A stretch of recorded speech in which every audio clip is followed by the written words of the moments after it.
Hello, welcome to Energetic Rebel. I'm Sarah and I'll be your reader and your guide today. So, post new moon in Aquarius here, I've posted a full video dedicated to the new moon in Aquarius over on my sister channel, Energetic Rebel Astrology. I'll place that link below for you. But I wanted to focus more on the energetics of the coming week here for those of you on this channel. So the energetics on what to expect moving forward here. So one of the things that really calls to me about the shift into Aquarius, along with the shift into the year of the rabbit, moving from the year of the tiger, and we've also marked with the shift into Aquarius season, we've marked the Lunar New Year, the Chinese Lunar New Year, is that we are starting fresh. It's as if we've been each presented a blank slate on which to paint our canvas. So there still might be some kind of chunky residue from the past that you're still kind of sloughing off you right now, your cells and your body and your mind, right? Your mental space, your emotional space. But we are really reaching ahead. We're forging ahead. And the year of the rabbit is all about moving forward and not caring about what other people think. So do your thing, do it well, and give no fucks about what anybody else, what Susan's doing over there, or the Karens are saying. Just do you. And having more sovereignty is really the message that came out in that reading. But go check it out, and we're going to go ahead and dive in. And if you'd like a personal reading from me, reach out to me. My email is listed below and we'll get you set up. In fact, I have some availability next week if you would like. And I offer many different versions and many different styles of readings, so you can choose the one that's best suited for you at this time. Now, I'm going to choose a card here from the Louise Hay deck. This is the How to Love Yourself deck. And I was really called for this reading for whoever is watching. I just tapped into the energy, and I felt like this is a deck that wanted to be held and wanted to be shuffled, and that there was a message in here for at least several of you, or even just one of you who's watching. So let's take a look. What is the message here for the energetics of the week now that we've shifted into Aquarius season? The sun is in Aquarius. Actually, we're going to have a ton of planets in Aquarius. I think by tomorrow, I think we have the sun, moon, Venus, and is it Saturn? Sun, moon, Venus. Hold on, I will tell you.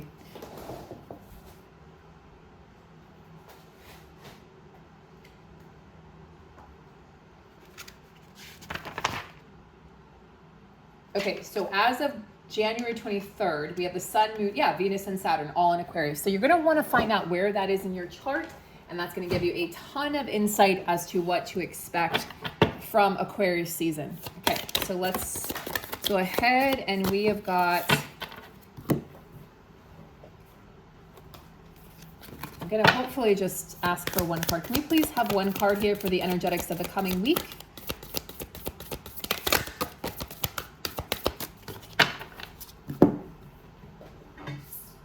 Well, this is very Aquarian energy, because Aquarius is the energy, the sign of social revolution.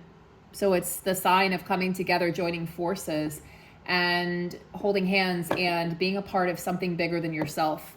I am one with everyone on the planet. Every time I meditate or do a visualization for healing, I am connecting with like-minded people all over the world. Very Aquarius of you cards. So that's our message here for the leading energetics of the week. Now, because it's a new moon, it was a new moon 2 days ago, depending on where you are, 1 day ago, I'm going to also pull a card here from the Moonology deck, and we're gonna just check into the energies of this lunar cycle, remembering that the lunar cycle will last 6 months. So 6 months from, yesterday or 2 days ago, and also 6 months previous. So when it's a new moon, we are setting intentions, but you can also look to see, what came full circle, what closed out for me from 6 months back. So you can look back to 6 months ago of last year, and also looking forward and setting those intentions for what you'd like, the seeds that you want to plant to see the fruition of over the next 6 months. So here we go, pulling from the Moonology deck. What's the energy here, the energetics of this new moon? A time for healing. Balsamic moon. Time for healing. A lot of possibility and potential in this little sliver of the moon here. The possibility and potential for not only for us to move forward from things that have been challenging us or hurting us, but I feel like also an opportunity for us to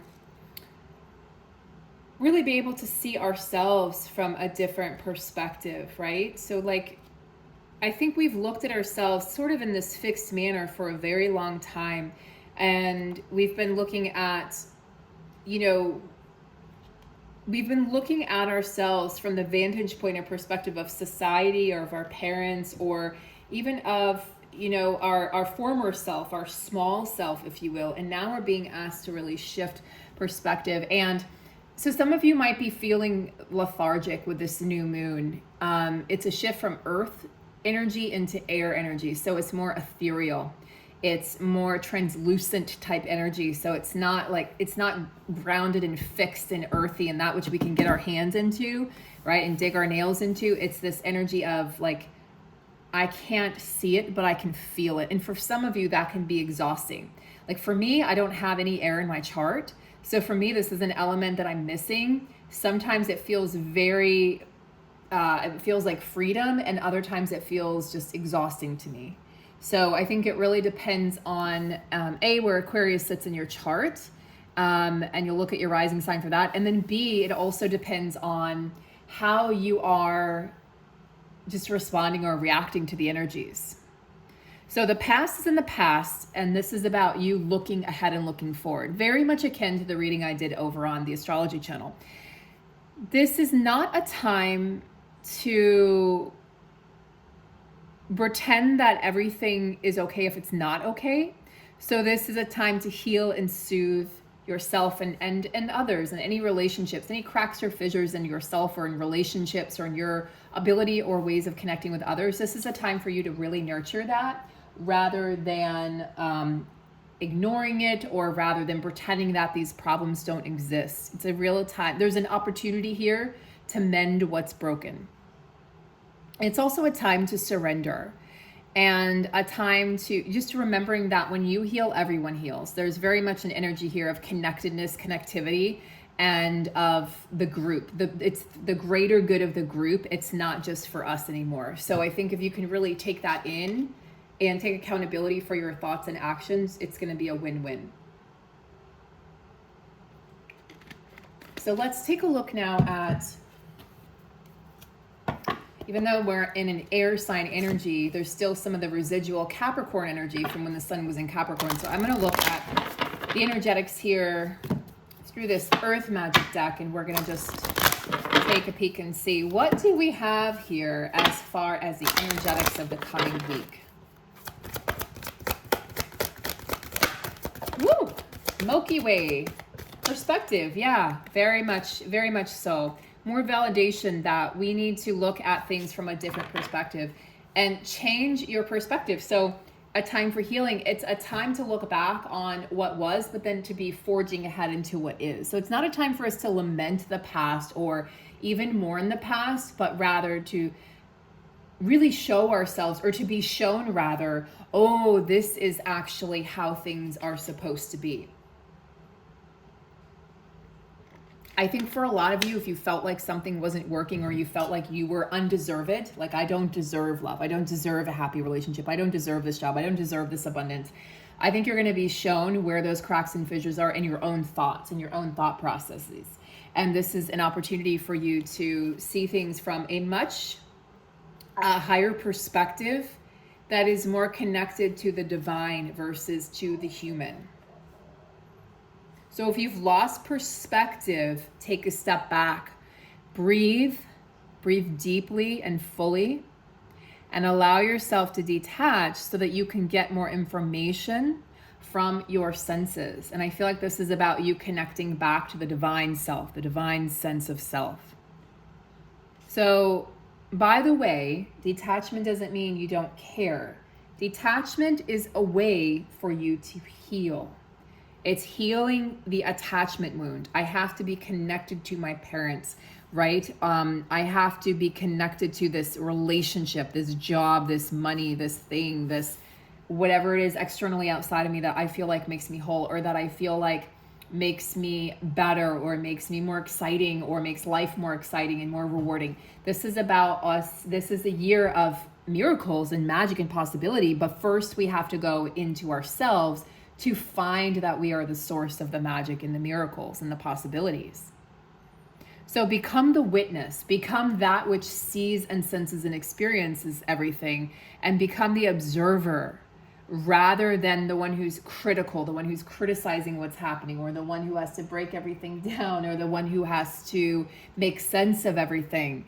Could you just allow things to happen and transpire without having to place a meaning behind them? Easier said than done, but why isn't that possible? As humans, I often feel like we choose the hard way to learn. We choose, the tougher route. Because maybe we weren't ready to be free and be healed. A lot of people attach to their illness. A lot of people attach to their identity. They attach to their job, to their bank account, the number that's in the bank account, or your car, or your clothes. And when you attach to those identities outside of you, you don't actually have an identity within you, because you don't even know who you are without all of those things. So discernment, non-attachment, the bigger perspective, the bigger picture here are all things that are really calling to us. So the energetics of this new moon are kind of complex. It's not as straightforward as the Capricorn moon was. It's a little more complex. And I'm going to be breaking it down for each sign. I'm going to be starting the month of February. I'll be doing the February monthly readings. I missed them for January, but I'll be doing those over on the channel. So it'll be Aquarius. I'll start with, I'll start with Pisces, and I'll go through, I might start with Aquarius. I don't know, since it's Aquarius's birthday, happy birthday, but I will go all the way through the 12 signs. And then I still have the annual readings to work on, but I'm going to break those down into, I think, quarterly readings. So I'm going to be working on those next week as well. And we are going to, let's actually, I'll use this deck.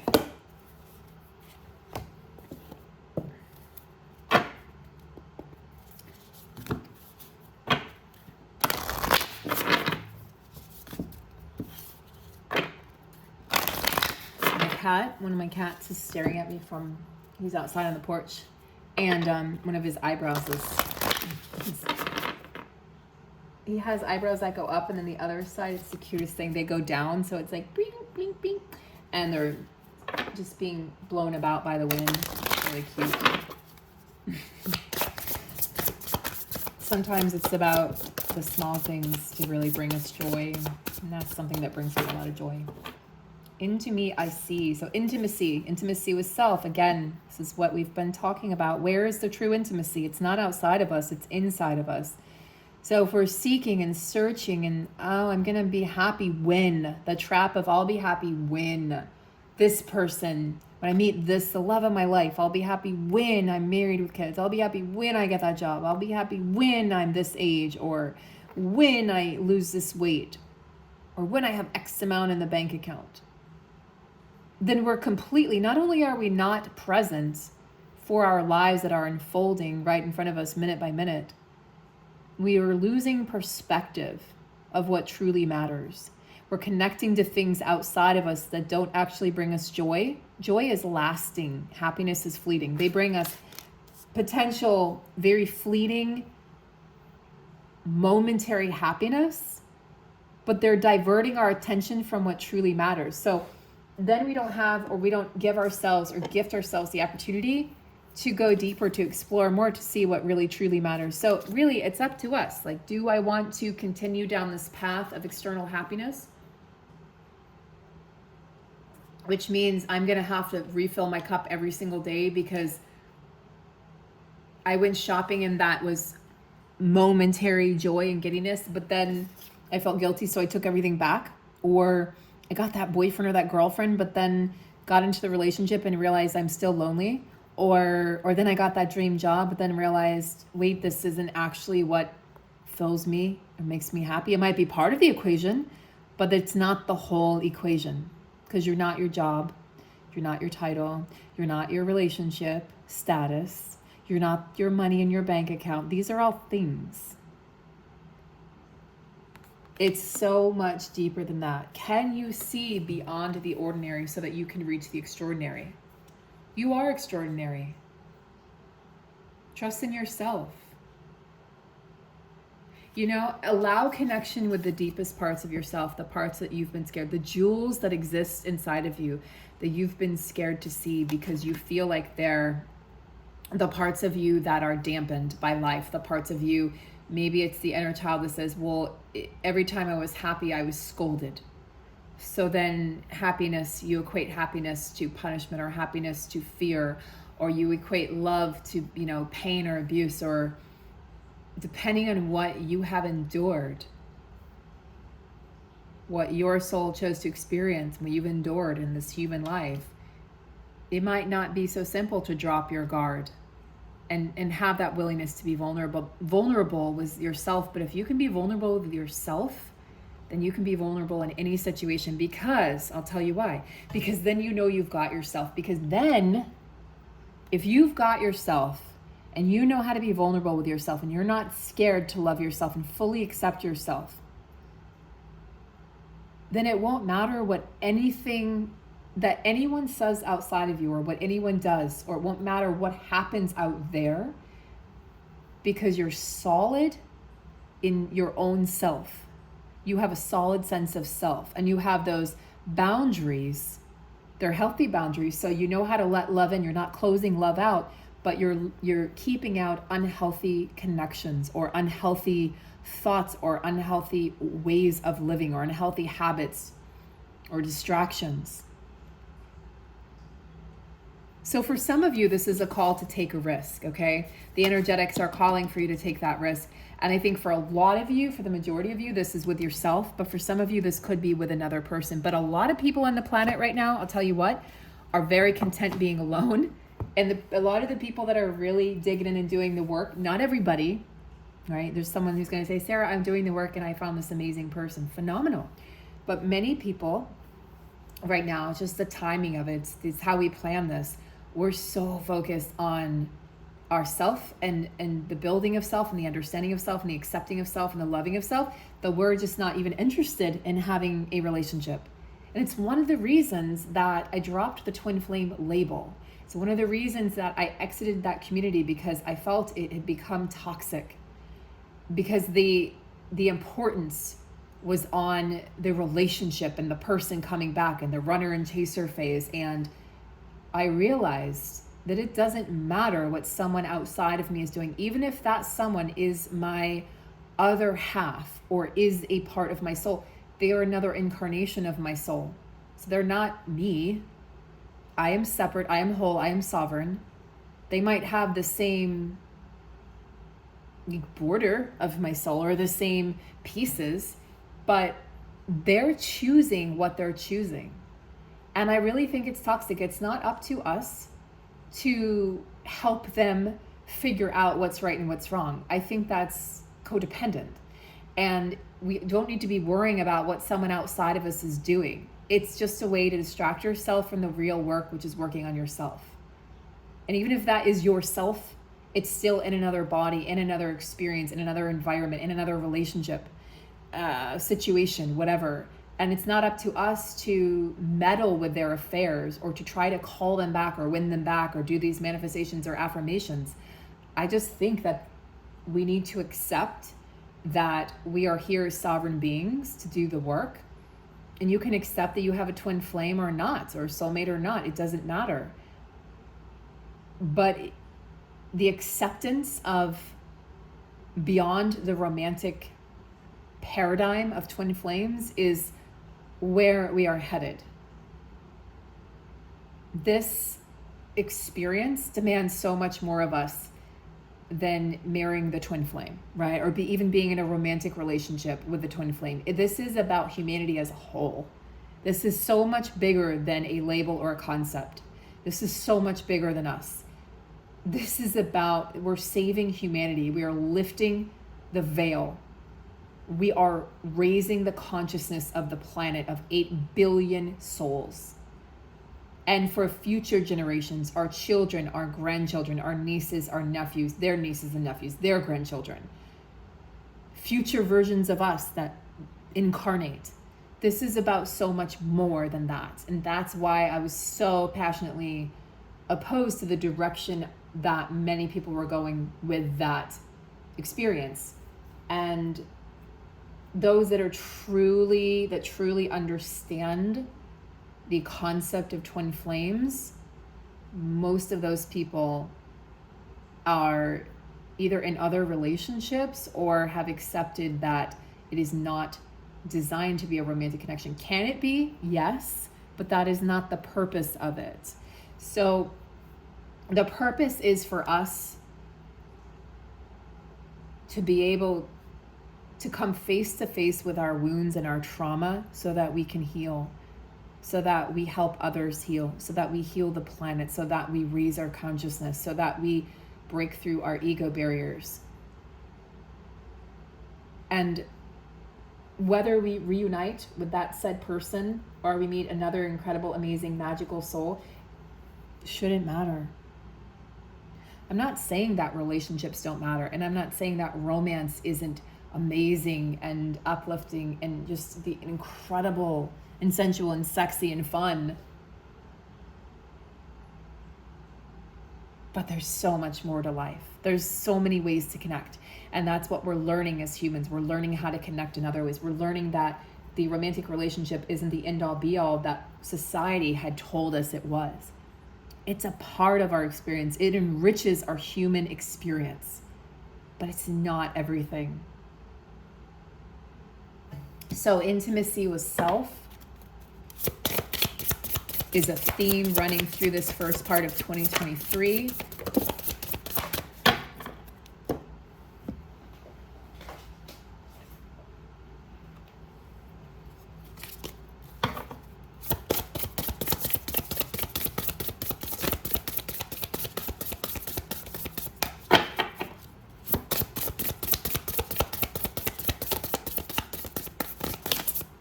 That's too many cards. Don't want to read all those. Just don't. What's this? Grateful gratitude. Perhaps it's just a reminder to step back into a practice of gratitude. A reminder that one of the ways in which we can fill our own cup or start our day or end our day or both or all the above is to practice what we're grateful for. And then a great addition to that practice is why. This is why I'm grateful for that. In fact, I was called to do that this morning, so it's funny that it's showing up. Because I don't do that every morning. I should. Wait, let's not say should. I could, right? The opportunity is there, but I haven't been. But I've been meditating every day. I'm on day 41 or 42 now, which is amazing. Which I think I did 90 days once. So I'm hoping to surpass my 90 days and just keep going and just make it. It's now become a part of my practice and a part of my everyday routine, which is great.